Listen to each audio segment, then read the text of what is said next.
I'm Clara Harrison, 27 years old, and for years I've spent my life preserving forgotten stories, restoring rare books, studying ancient inks, and chasing a dream no one in my family ever truly believed in. My little brother was the golden child, the center of every conversation, every celebration, while I quietly built a future from history. Then one spring, just 2 weeks before a career-defining deadline, I returned home to finish the final touches on my most important project. What happened next shattered more than just my work. It broke the last thread holding me to the family I thought I could count on. But what they didn't know was that breaking me wasn't the end. It was the beginning. Before I share my story, let me know where you're watching from. And hit like and subscribe if you've ever had to fight for your worth in a family that never saw it. This story might be the one you need today. We grew up on the Silver Vine, our family's historic vineyard nestled in the rolling hills of Sonoma, California. It was a place of sun-drenched rows of grapes, old stone buildings, and the faint, sweet scent of fermenting wine. For me, though, the real magic was in the old stone barn, tucked away behind the main winery. That's where my grandfather kept his passion, an antique printing press, a behemoth of cast iron and brass. While Ben was out on the football field, charming everyone with his easy smile and effortless charisma, I was in that barn, fascinated by the delicate dance of ink and paper, the smell of old books, and the meticulous craft of preserving them. My parents, Eleanor and Richard, were vineyard people, salt of the earth, but their vision rarely extended beyond the harvest. They acknowledged my quiet aptitude for art and history, my early scholarships to specialized schools, but they never truly celebrated it. When I got into one of the country's top art conservation programs, focusing on rare book restoration, it was met with a polite nod. "That's nice, dear. Ben just scored another touchdown," my mother would announce during our weekly calls, her voice practically glowing. My father would chime in, "How's that little art hobby of yours, Clara? Still playing with old paper?" Ben, 4 years younger than me, was their golden child. He was gregarious, handsome, and seemed to glide through life on charm alone. He dropped out of a few community college courses, dabbled in various entrepreneurial ventures that never quite panned out, and spent most of his time socializing and driving his oversized truck. Yet to my parents, his life was an ongoing saga. While my achievements, academic awards, competitive grants, apprenticeships at renowned institutions, were mere footnotes. When I graduated with my master's degree, they managed to squeeze in the ceremony, but left immediately after for Ben's celebratory bonfire. It was a pattern I learned to live with. My dedication, my passions, my future were always secondary to Ben's immediate whims. I had built a comprehensive backup system for my digital work, cloud storage, external drives.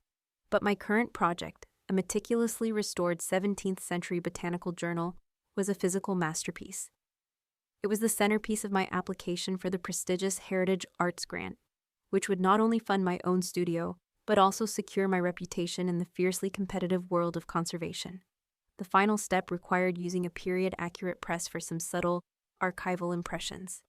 And there was only one place I knew of that had the perfect one: my grandfather's antique printing press back home at Silver Vine. My deadline for the grant submission was just 2 weeks away, and I needed a week of uninterrupted work. I called my parents, explaining the crucial nature of the project. "Oh, darling, of course. The vineyard's quiet this time of year," my mother had chirped. "Perfect place for your little art project." I packed my tools, my delicate inks, my precious restored journal, and drove back to the familiar, yet increasingly alien, embrace of home. I settled into the old conservatory, a glass-enclosed room off the main house that I'd converted into a temporary studio. The antique printing press stood majestically in the corner, a silent monument to my grandfather's forgotten craft. My workspace was meticulous, tools arranged, brushes cleaned, the fragile, unbound pages of the botanical journal laid out carefully. By 8 a.m., I was deep into the delicate final steps of restoration, the kind of work that demanded absolute silence and precision. Around noon, I heard the telltale roar of Ben's truck, and his booming laughter echoing through the house. I hadn't expected him. My parents had mentioned he was managing the vineyard, implying he'd be out in the fields. I tried to maintain my concentration, putting on my noise-canceling headphones.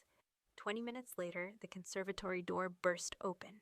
Ben stood there, a wide, slightly tipsy grin on his face, flanked by two friends I recognized from high school, Chad and Mike. They all held beer cans, despite it barely being afternoon. "Hey, little sis, party at the vineyard," Ben announced, not bothering to knock or acknowledge my focused work. I slowly removed my headphones. "Ben, what are you doing? I thought you were working. Mom and Dad said the house would be quiet." Ben laughed, a boisterous sound that grated on my nerves. "Plans changed. Boss gave us the day off. Besides, it's spring. No one should be doing homework." He emphasized the last word with disdain. "This isn't homework, Ben. This is my restoration project for a major grant. I have a deadline." I tried to keep my voice calm, reasonable. Chad, leaning against the doorframe, smirked. "Sounds boring as hell. Hey, Ben, where's that Bluetooth speaker? Dad said it was around here." "I haven't seen it," I replied, already feeling a tension headache building behind my eyes. "Can you guys please close the door? I really need to focus." Ben rolled his eyes dramatically for his friend's benefit. "Jesus, Clara, lighten up. It's not like your little art project is saving lives or anything." The casual dismissal of my passion, the very thing I had dedicated years of my life to, stung. But I knew explaining would be pointless. "Look, just keep the noise down, okay? I'll be done in a few hours, then I'll get out of your way." Ben shrugged non-committally as they finally left my room. I closed the door, took a deep breath, and tried to refocus, but concentration was impossible. More of Ben's friends arrived. Music began blasting from downstairs, and the house filled with laughter and shouting. By 3:00 p.m., the noise had become unbearable. I carefully covered my project, secured my delicate tools, and went downstairs to get some water and asked them again to lower the volume. The kitchen was a mess of pizza boxes, beer cans, and chip bags. Ben and about 10 friends were gathered around the living room TV, playing video games at maximum volume. "Ben, can you please turn it down just a little?" I asked, raising my voice to be heard over the chaos. He barely glanced at me. "Can't hear the game if we turn it down." "I can't hear myself think upstairs," I countered. "I just need a few more hours of quiet work time." Mike, sprawled across the couch, snickered. "Dude, your sister's such a buzzkill." Ben's expression darkened. "This is my house too, you know. Why don't you go to a library or something if you need it so quiet?" "Because all my materials and the antique press are here, and I've been planning to work here all week," I explained, for what felt like the 100th time. "Mom and Dad said it would be quiet during the day." "Well, Mom and Dad aren't here," Ben shot back. "And we're having fun. The world doesn't revolve around your stupid art project." I felt my patience wearing thin. "It's not stupid. It's my future. Just because you dropped out after one semester doesn't mean education isn't important." The moment the words left my mouth, I regretted them. Ben's face flushed with anger, and his friends exchanged uncomfortable glances. "At least I have friends and a life," he spat. "What's the point of all your precious education if you're just a boring nobody that no one wants to hang out with?" The words stung more than I wanted to admit. Rather than escalate the situation further, I filled my water glass and retreated upstairs, closing my door firmly behind me. My hands were shaking as I sat back down at my desk. The music volume increased noticeably after our confrontation, Ben's petty form of retaliation. I put my headphones back in, tried to block out the world, and reopened my delicate restoration. Around 5 p.m., I heard my parents' car in the driveway. Relief washed over me. Surely they would restore some order. I continued working, expecting the music to quiet down once my parents entered. Instead, I heard my mother's delighted laugh. "Well, isn't this a nice surprise? I didn't know you were having friends over, Ben." I waited for my father to say something about the noise or the mess, but instead heard him greeting Ben's friends by name, asking about sports, and joking easily with them. The music remained at full volume. Finally, I couldn't take it anymore. I carefully covered my work again and went downstairs, finding my parents in the kitchen unpacking groceries while Ben and his friends continued their game tournament. "Mom, Dad, I really need some quiet to work on my project," I said, trying to keep the desperation from my voice. "The deadline is in 2 weeks, and I have crucial steps to finish." My mother glanced up, her expression shifting to mild annoyance. "Clara, it's spring. Ben has his friends over. Can't you just work around it?" "I've been trying to all day," I explained, "but it's really loud, and I need to concentrate." My father sighed. "Maybe you should have stayed at your apartment if you needed to work so badly. This is family time." I came home because you both said it would be quiet here, I reminded them, frustration building. I specifically asked before spring break if this would be a good environment to work, and you said yes. My mother, her back to me as she put groceries away, said, "Well, we didn't know Ben would have a little get-together. It's good to see him socializing with his friends." "A little get-together," I repeated incredulously. "There are like 10 people here. The music is shaking the walls, and I have a career-changing deadline approaching." "Don't be so dramatic," my father said dismissively. "It's just art. Life goes on whether you finish your little project on time or not." The casual dismissal of my work that had consumed nearly 2 years of my life and was the gateway to my professional future, felt like a physical blow. I stood in the kitchen watching my parents casually prepare dinner for Ben's impromptu party, and realized with painful clarity where I stood in the family hierarchy. Without another word, I turned and went back upstairs, closing my door on the noise and indifference below. I had 12 more days. I just needed to get through tonight. Tomorrow, I would find somewhere else to work. Somewhere my achievements weren't treated as inconveniences. I had no idea that tomorrow would be too late. I had been working for another hour, desperately trying to tune out the increasing noise from downstairs, when my conservatory door crashed open without warning. Ben stood in the doorway, his face flushed from drinking, flanked by Chad and Mike. The smell of beer wafted into my carefully maintained workspace. "Still at it, huh?" Ben slurred slightly, leaning against the doorframe. "You know what your problem is, Clara? You don't know how to have fun." I reflexively covered my delicate journal. "I have fun, Ben, just not when I'm on deadline." Chad snickered. Art nerd's idea of fun is probably just more dusty books. I ignored him, turning back to my work. "I need to finish this section tonight. Can you guys please just leave me alone for a few more hours?" Ben pushed himself off the doorframe and stumbled further into my room. His movements were loose, unpredictable. "No, I don't think I will leave you alone. I'm tired of everyone in this house walking on eggshells because precious Clara needs silence for her super important art." The way he said super important dripped with mockery. I felt a familiar knot of tension forming in my stomach. "Ben, I'm not asking for much. Just some basic respect for my work." "Respect?" He laughed, but there was no humor in it. "You want respect for sitting alone in your room with old paper all day? What about respect for me? This is my house, too." Mike moved to my bookshelf, carelessly picking up and examining the small framed awards I'd accumulated over the years for art shows and academic achievements. "Damn, you really are a nerd. What's this?" He was holding a small, intricate drawing, one of my earliest, done when I was 6, that my grandfather had framed for me. "Please don't touch those," I said, my anxiety rising as he handled the delicate drawing. "Or what?" Mike challenged, making no move to put it down. Ben was now standing directly behind my chair, too close, looming over me. I could feel his breath on my neck. "You know what, Clara? I think you need to take a break. Come downstairs, have a beer, act like a normal person for once."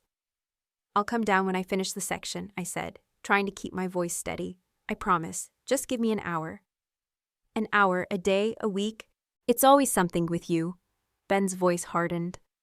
"Mom and Dad think you're so special with your fancy degree and your little art projects. Why can't you be more like your brother? He's going places." I turned in my chair, genuinely surprised. "What are you talking about? They barely acknowledge my work. They've been talking about your football games and social life since we were kids." Ben's face twisted with something between rage and hurt. "That's such bullshit. They're always bragging about you to their friends. Our daughter the genius, she's restoring ancient manuscripts.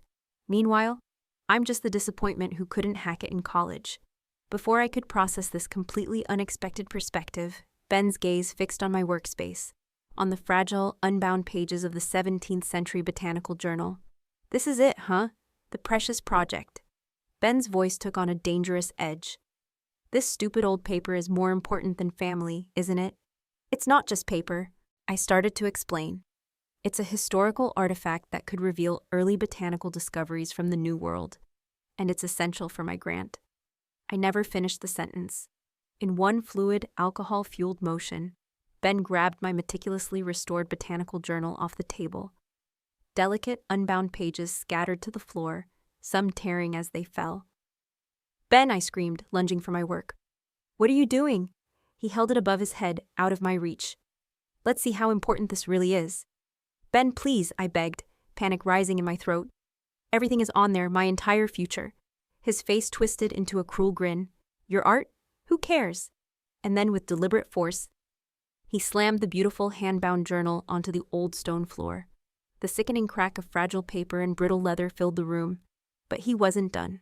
With another violent swing, he struck the large, glass-covered viewing table where I did my detailed work, shattering the thick glass. Then he turned to the antique printing press. This old junk, he sneered. And with a guttural grunt, he yanked a heavy, ornate lever on the press, twisting it until it bent at an unnatural angle, the metal groaning in protest. He then kicked the side of the machine, leaving a dent in the century-old metal. I dropped to my knees, a wail escaping my throat as I gathered the broken pieces of my journal. The cover was split, pages torn, the delicate ink smudged. The printing press, a family heirloom, was damaged, its intricate mechanism compromised. Years of work, countless hours of meticulous care, potentially lost in seconds of senseless violence. Oh my God, I whispered, tears blurring my vision. Why would you do this? Chad and Mike stood frozen, their amusement fading as they realized the magnitude of what had just happened. Dude, Mike muttered. That was kinda messed up. Ben's momentary satisfaction seemed to waver, but he quickly rallied. It's just some old paper. She can restore another one.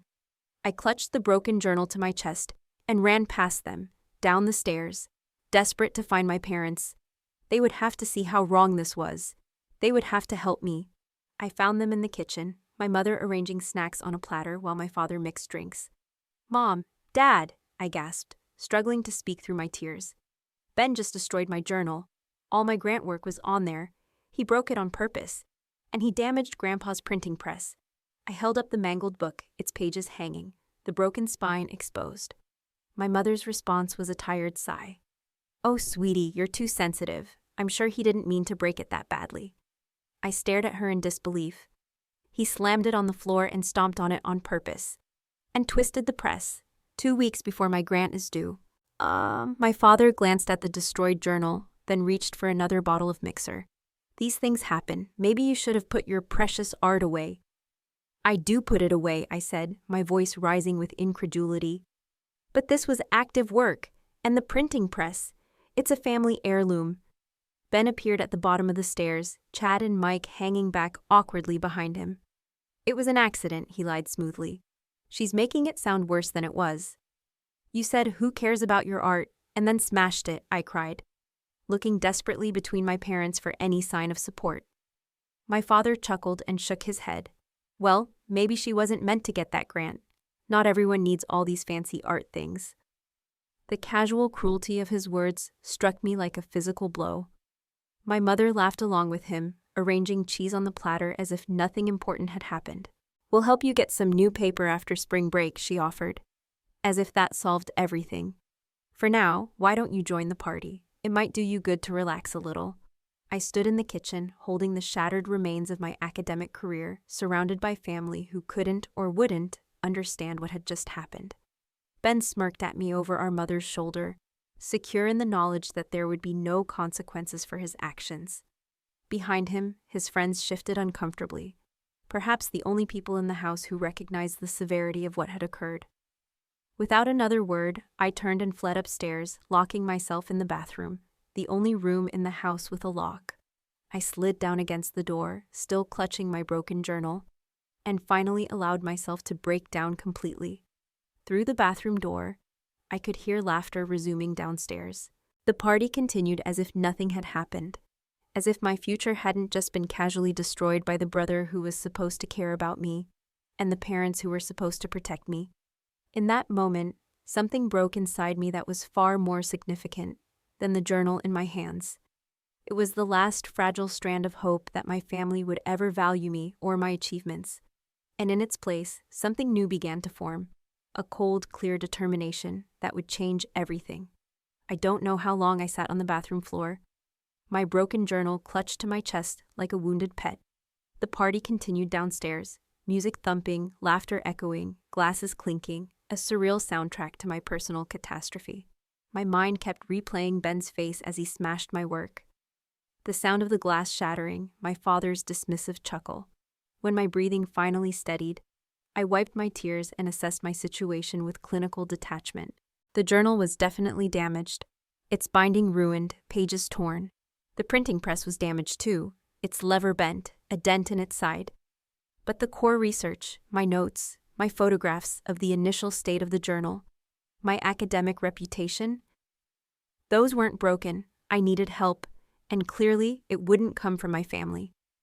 With trembling hands, I pulled my phone from my pocket and called the only local friend I had, Sarah, a former colleague from an internship, who now worked at a small art gallery in Sonoma. We weren't especially close, but she was the only person within 100 miles who might understand the gravity of my situation.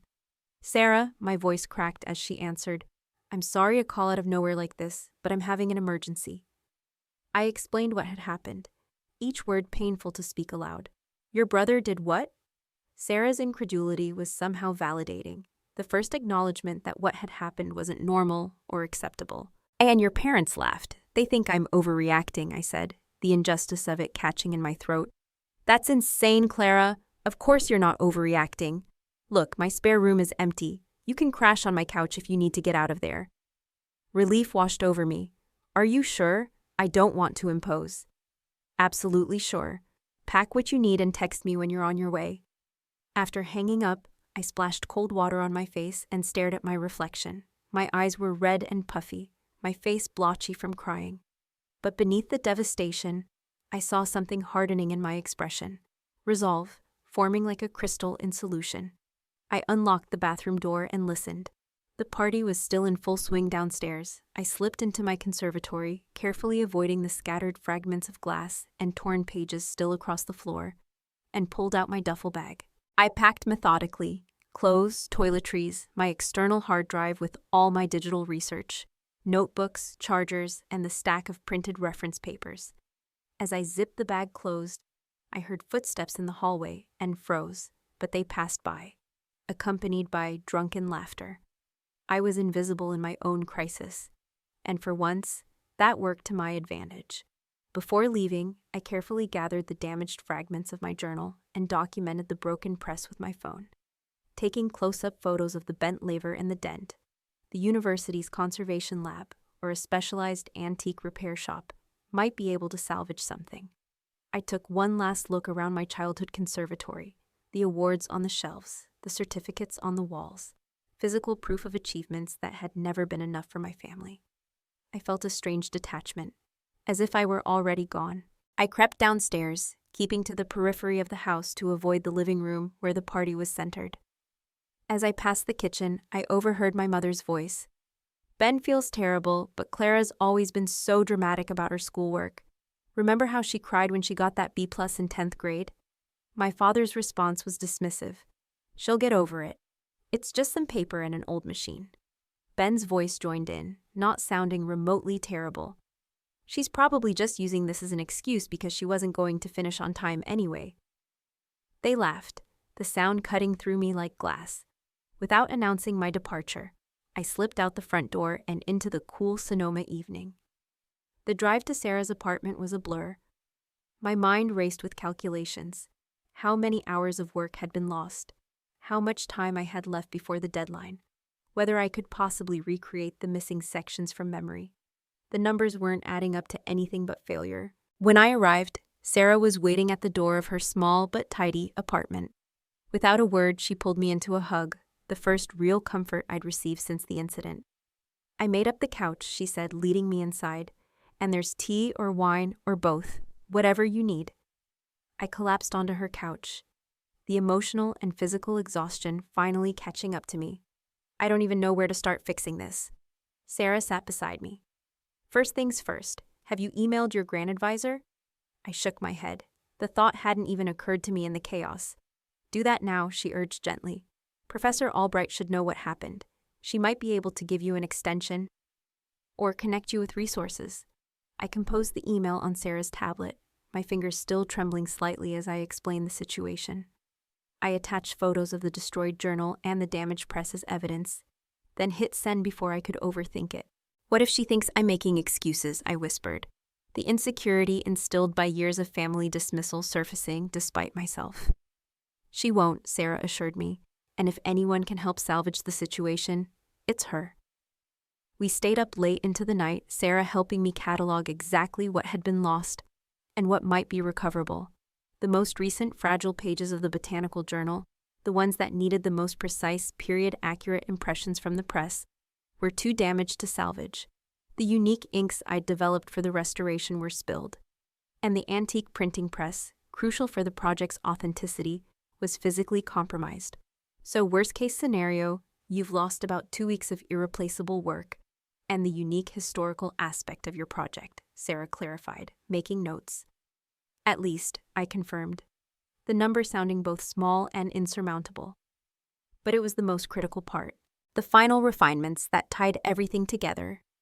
My phone buzzed with texts from my mother. "Where did you go? You're being very rude leaving without saying goodbye. Ben feels bad. You should come home so you two can make up."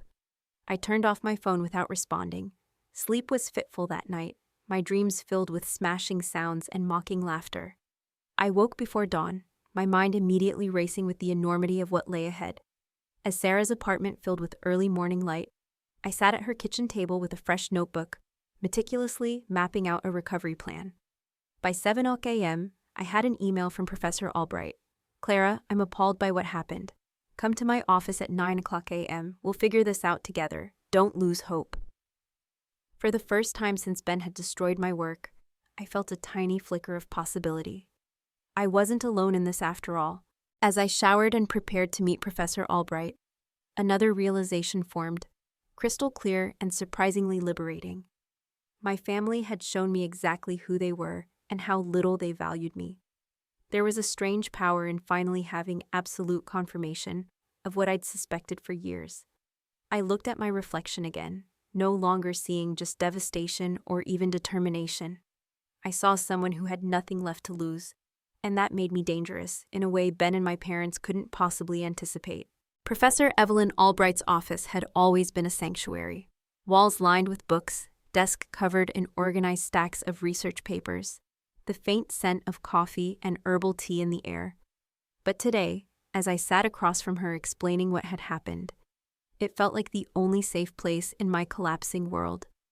I showed her the photos of my shattered journal and the damaged printing press. Her expression darkened as she examined the damage. "This wasn't an accident," she stated flatly. "The damage is too extensive, too deliberate." "My brother did it deliberately," I confirmed, my voice steadier than I expected. "My parents think I'm overreacting." Professor Albright removed her glasses and pinched the bridge of her nose. "Clara, I want to be clear. This is not an overreaction.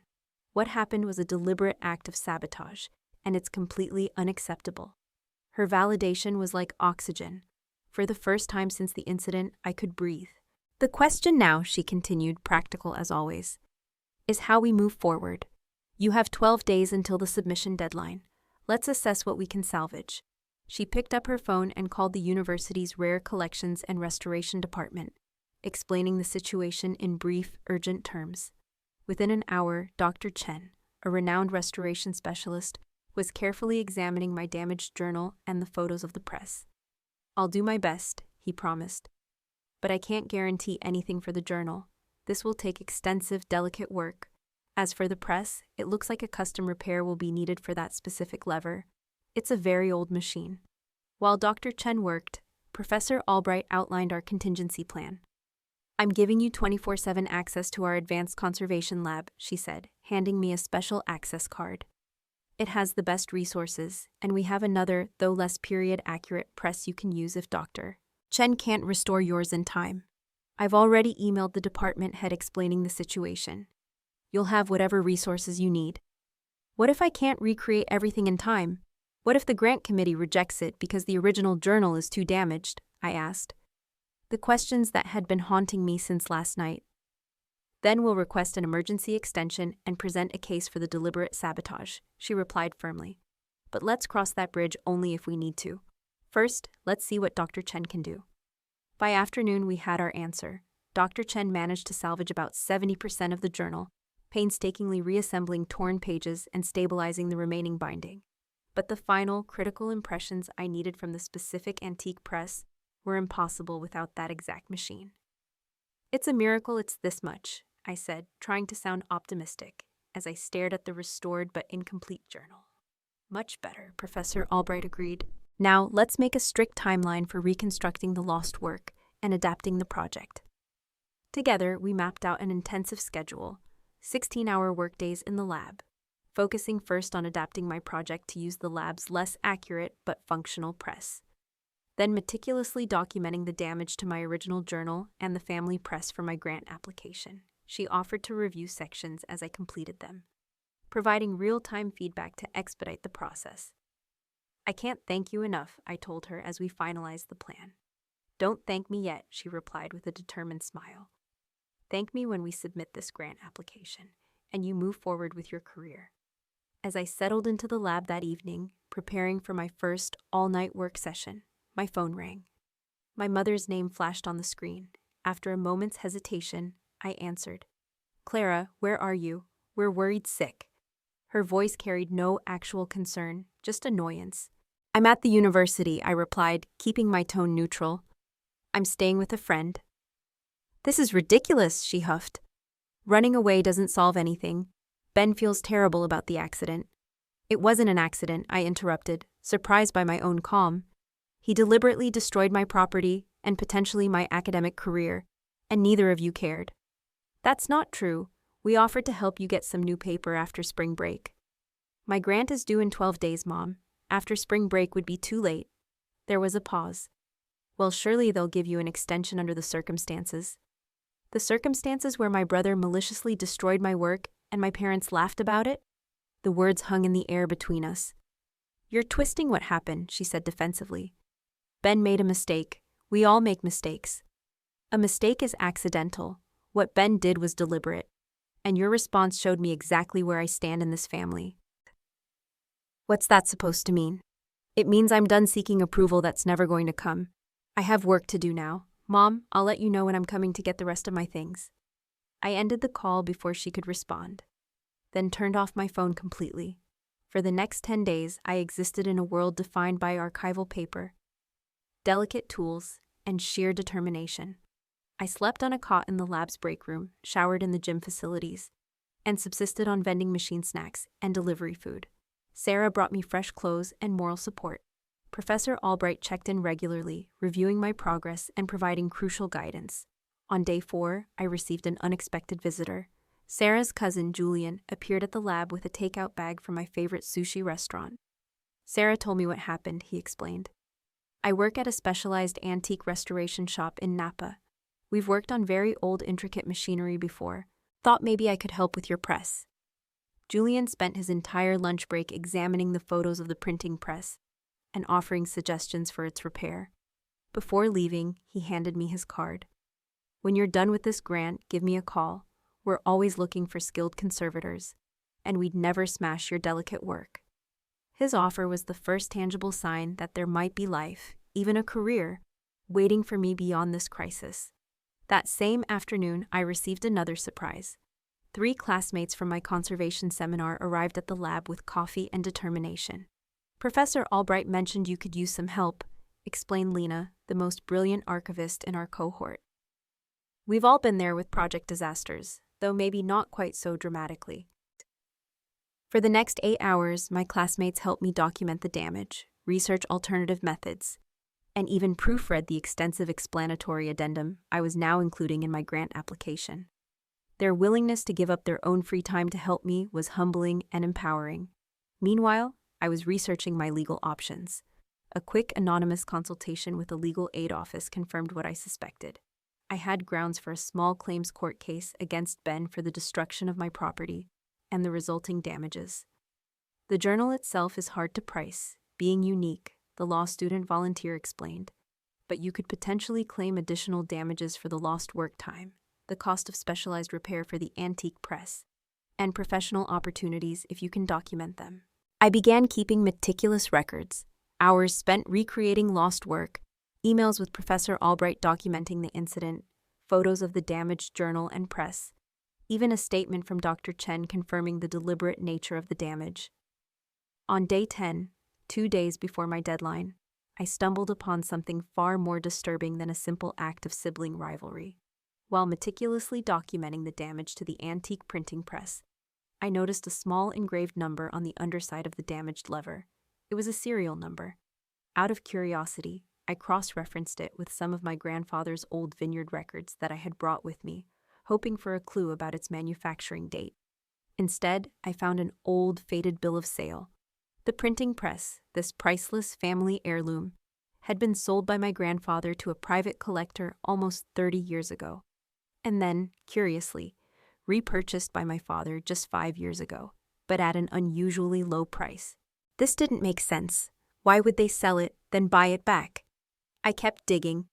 In a forgotten drawer in the conservatory, where old vineyard files were sometimes kept, I found a series of financial statements for the Silver Vine. They were more recent, from the last 2 years, marked Confidential, Ben Harrison, and what I found there made my stomach clench. Large, undocumented withdrawals. Loans taken out against the vineyard's land and assets, specifically the antique printing press, that didn't align with any known vineyard expenses. Several invoices for vineyard improvements were massively inflated, signed by Ben, with payments diverted to offshore accounts. Ben wasn't just irresponsible. He was systematically committing fraud, siphoning money from the family vineyard, pushing it to the brink of financial ruin. He had effectively mortgaged the vineyard's future, including its most prized historical asset, for his personal, undisclosed ventures. The low price my father supposedly repurchased the press for was actually a front. Ben had likely used it as collateral for a highly suspicious, unofficial loan, and then bought it back with siphoned funds to cover his tracks. The destruction of the press wasn't just random anger. It was an act to conceal its true financial entanglement, to hide that he'd already jeopardized it. My meticulous restoration work, which would have highlighted the press's historical value and drawn attention to it, was a direct threat to his scheme. By dawn on the day before my deadline, I had successfully adapted my grant application, detailed the damage, and provided an extensive appendix explaining the circumstances. I had also compiled a damning dossier of financial fraud that went far beyond mere property damage. With the help of people who actually valued my work and potential, I had reconstructed my project and uncovered a deeper truth. It wasn't identical to the original. In some ways, it was better, more resilient, more precisely argued, and now infused with a fierce drive for justice. I had 1 day left to format, proofread, and prepare for submission. And then I had one more task to complete: confronting the family who thought they had ended my academic career and destroyed their own legacy with one cruel act of destruction and years of willful blindness. They had no idea what I was capable of, but they were about to find out. 1 week after Ben smashed my journal and damaged the antique printing press, I submitted my completed grant application, all 200 pages of meticulously documented research, restoration details, and the new addendum detailing the unfortunate circumstances. Professor Albright stood beside me as I uploaded the final PDF to the grant portal, both of us watching the confirmation message appear on screen with a mixture of exhaustion and triumph. "You did it, Clara," she said simply, but her proud smile conveyed volumes more. "We did it," I corrected her. "I couldn't have done this without your help. And Dr. Chen's and Lena's and Julian's." "I opened doors," she corrected me. "You walked through them on your own merit." After nearly 2 weeks of minimal sleep and maximum stress, I should have felt only relief. But as the immediate academic crisis resolved, another emotion surfaced, a cold, clear anger that demanded resolution. "What will you do now?" Professor Albright asked as we left the department building. "I'm going to get the rest of my belongings from my parents' house," I replied. "And I'm going to file a police report and bring a civil suit against my brother. And I'm going to expose the financial fraud." She nodded, unsurprised. "Do you want someone to go with you?" I considered her offer. "No, but thank you. This is something I need to do myself." The drive to my parents' house felt surreal, the familiar streets leading to a place that no longer felt like home. I timed my arrival for early afternoon, knowing both my parents would likely be home, but Ben might be at work. I needed to retrieve my belongings with minimal drama before confronting Ben directly. My mother answered the door, her expression shifting rapidly from surprise to practiced maternal concern. "Clara, thank goodness you're home. We've been so worried." I kept my response neutral. I'm not staying. I came to get the rest of my things. Her face fell. Don't be ridiculous. Of course you're staying. This dramatic exit has gone on long enough. I stepped past her into the house, noticing how small and ordinary it suddenly seemed. My grant application is submitted. No thanks to anyone here. My father emerged from the living room, newspaper in hand. Well, look who decided to grace us with her presence. I'm just here for my things, I repeated, heading toward the conservatory. Clara, my mother called after me, you need to talk to Ben. He feels terrible about what happened. I paused at the conservatory door. Is he here? No, he's at the bottling plant, but he'll be home for dinner. We can all sit down and work through this as a family. The idea that this could be resolved over a family dinner was so absurd, I almost laughed. That won't be necessary. In the conservatory, everything remained exactly as I'd left it, including the scattered pieces of broken glass and torn journal pages that no one had bothered to clean up. The antique press stood there, its bent lever a silent testament to Ben's rage. I took photos of the scene, documenting the damage once more for my case. Then I began methodically packing my remaining belongings into boxes and bags I'd brought. As I worked, I heard my parents conferring in hushed, concerned tones downstairs. I ignored them, focusing on the task at hand. I was nearly finished when I heard the front door open and Ben's voice carrying up the stairs. Is that Clara's car outside? She's back? My mother's response was too quiet to hear, but moments later, heavy footsteps ascended the stairs. Ben appeared in the conservatory doorway, his expression a carefully constructed mask of contrition. Hey, he said, leaning against the doorframe in the exact spot he'd stood when he'd destroyed my work a week ago. Look, I'm really sorry about what happened. I was drunk and stupid. I continued packing, not bothering to look at him. Yes, you were. So we're good, right? He pressed. Water under the bridge now? I did look up, meeting his eyes directly. No, Ben, we're not good. You deliberately destroyed my property, damaged a valuable family heirloom, and potentially sabotaged my academic career.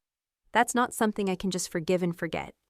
His fake remorse slipped, revealing the familiar contempt beneath. Jesus, you're still on about that? It was just some old paper and an old machine. Mom and Dad said they'd help you get some new stuff. It wasn't just paper, Ben. It was my project, my research, my future. And that machine isn't just old junk. It's a piece of our family's history, a part you casually pawned off for your own reckless gambling.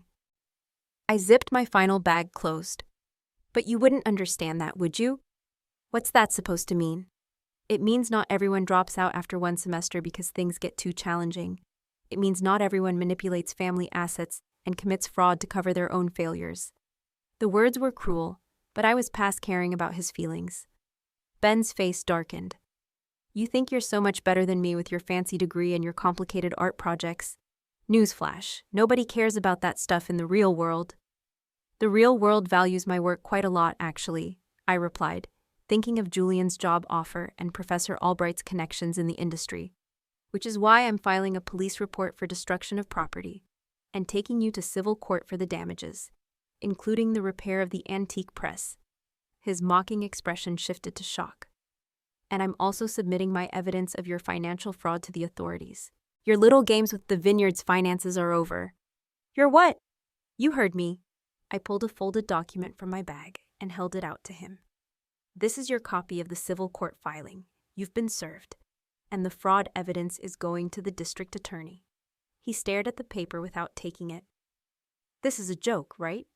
You're suing me, your own brother, and reporting me? The brother who deliberately destroyed thousands of dollars of my work and jeopardized the family vineyard while our parents enabled you. Yes, I am. I placed the document on the table when he refused to take it. The hearing is in 3 weeks. I suggest you start saving up for lawyers and maybe some bail.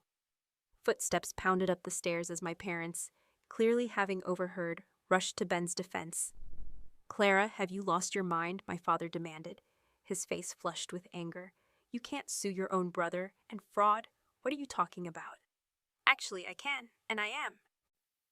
I shouldered my bag and picked up the box containing my awards and mementos.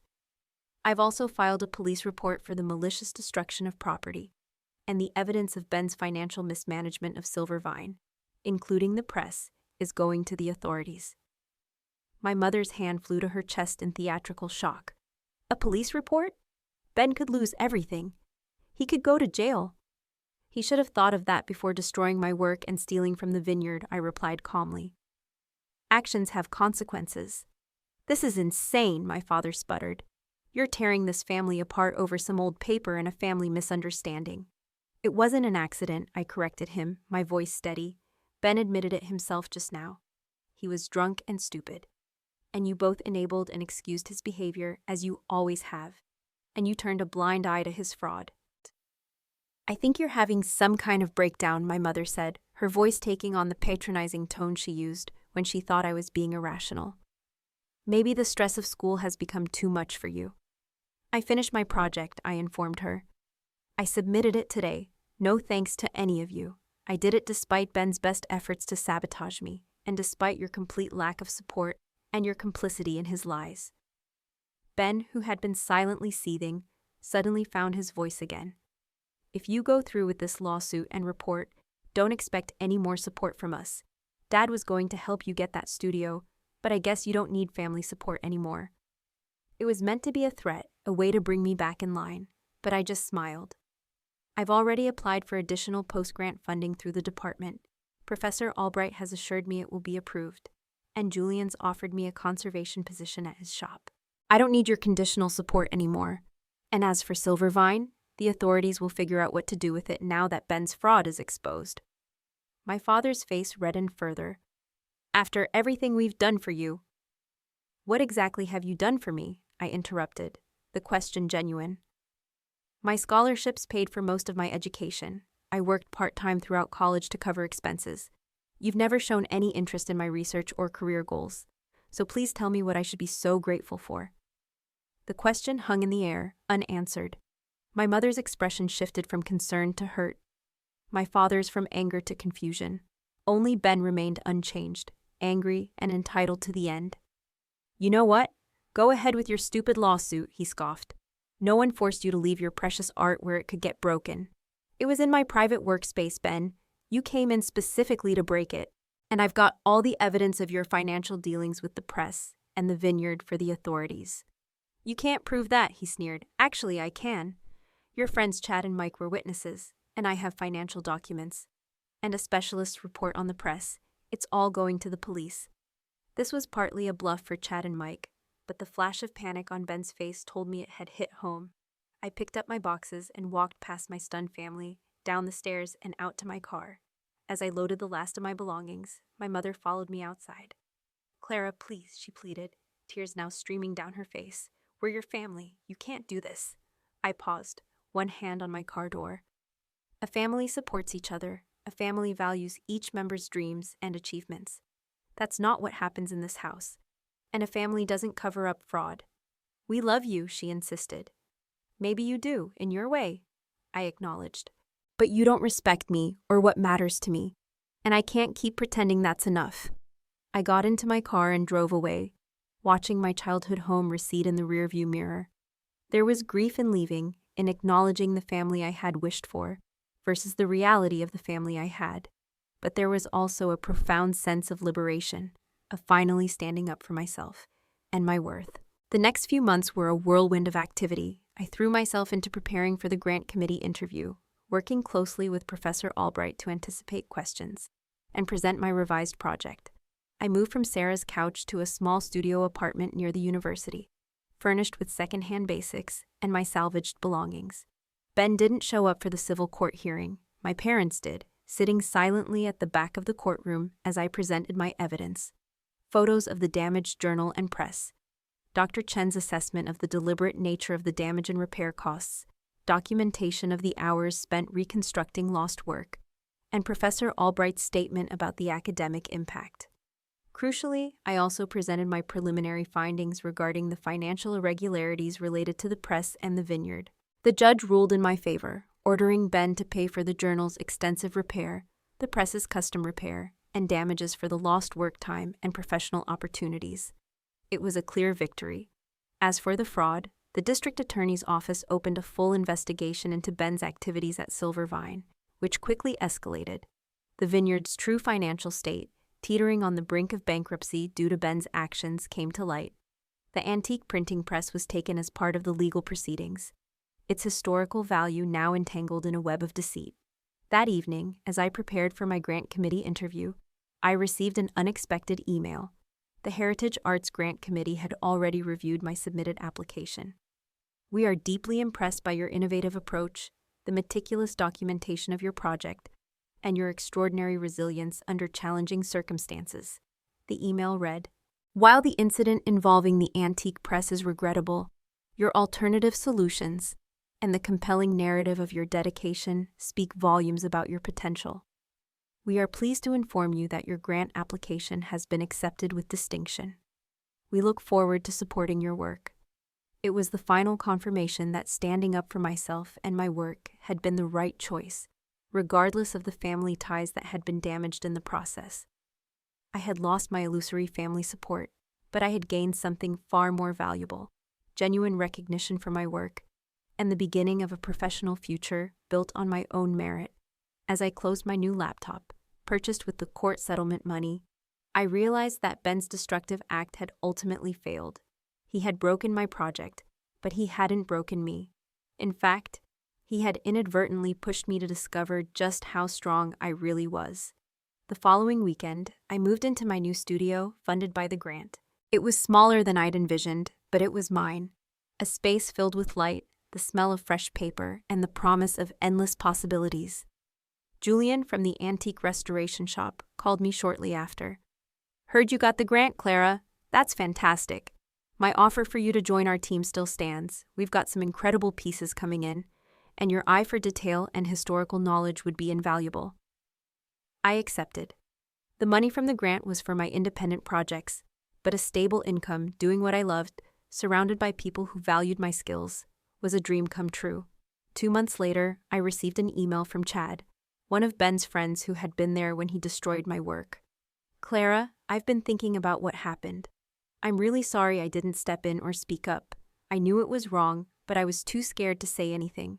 Seeing how you stood up for yourself afterward made me realize I need to be better about that too. I saw the news about Ben. I'm truly sorry for what he did and what I let happen." His message was a poignant reminder that our actions ripple outward in ways we can't always predict. My stand for self-respect had apparently prompted Chad to examine his own behavior as a bystander. Ben was ultimately charged with fraud and theft.